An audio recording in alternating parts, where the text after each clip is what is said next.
why Jesus spoke in parables. And after that understanding, you now understand why you need to be able to understand parables. Parables were not meant for you. It was meant for those that Jesus was intentional about them not understanding his communication. That means when God wants to hide something, he speaks in parable. And the reason why he's speaking in parable is so that men cannot understand him, so that he cannot answer their prayers, so that he cannot hearken on to their request. It was intentional. It was a way that God sealed up a thing. The Bible says it is the glory of God to hide a matter. It is the honor of his kings to search the matter out. So when Jesus spoke in parable, he was not supposed to speak in parable, but he did that intentionally so that those that are not seeking will not find him.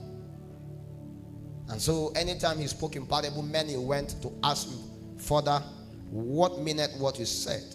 But some don't care, they go. And they went about happy, excited that they had something from Jesus. But they never know that what they had profit them not, because it was a parable. And while I sit down to study parables, I realized they had a lot of hidden secret attached to them, that until we are able to unravel them and their meaning, we may not be profitable in life. And like I've told you, the reason why God encountered one person is to show us that he can encounter others. The reason why God worked with one person is to tell us that he can work with others. Is that okay? There are no supermen in the scene of this kingdom. Everybody has an allotment, apportionment of time for manifestation. Nobody is a superman. If you see anybody on the landscape, it's because he was put in place to function for the moment. If you watch a football match, I'm not really a fan of football. I gave up on Chelsea many years ago. But the truth is that if you watch, you observe that sometimes even the best are put on hold. Is that okay? For an appointed time, to be strategic in order to be able to score a goal. You get the point now? Because sometimes when you push in your best, they will find a way to attack them, and when they attack them, you have lose them all. So God is wise too. God hide his best for the last. And that is why you must understand that just because I'm standing here, that doesn't make me more special than you. In fact, you are more special than hearing me now. Because Jesus look upon them and say, you will do greater works. Because I'm just preparing the way. I wait for the day where there will be an emergence. A new breed will rise. So that we are tired of seeing all these old men on the landscape. I don't know about you, but I'm tired of seeing all the men you knew. I'm tired of them. I want new breed to come out. We have seen the best of them. We are yet to see the best of you. And so the best of you is still a parable, I understand. But there is a realm of reality. And until you have an understanding to decode this parable, your life will remain a parable forever. And I tell you, you will fizzle out. And there is nothing that is a disadvantage to a believer apart from not seeking God.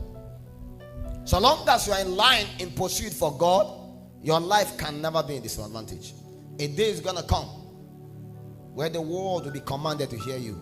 At that point, my challenge is that, are you prepared for the mountain of influence that God has sent you?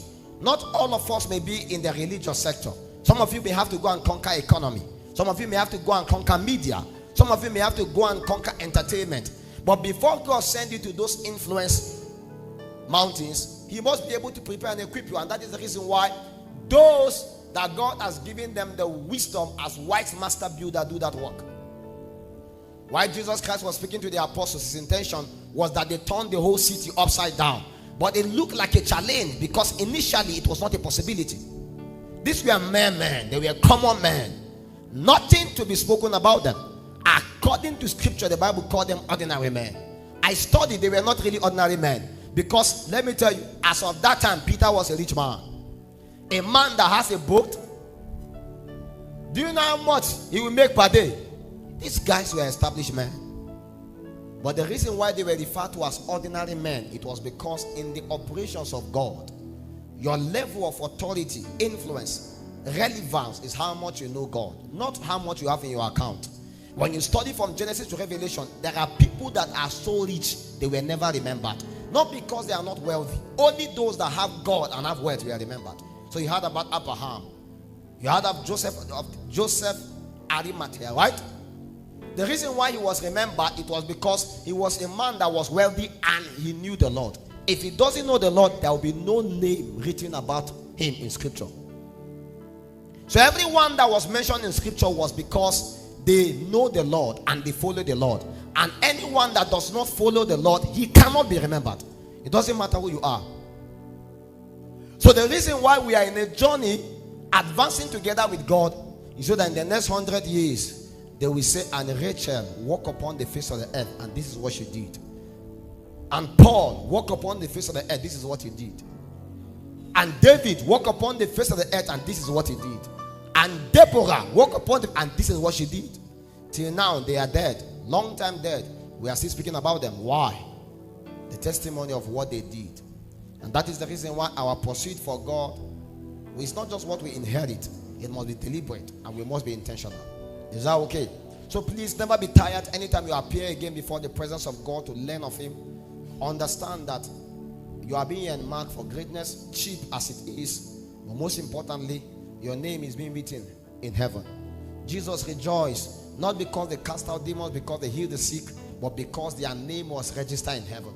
The most important thing to anyone upon the face of the earth is for his name to be registered in heaven. That when he stands, heaven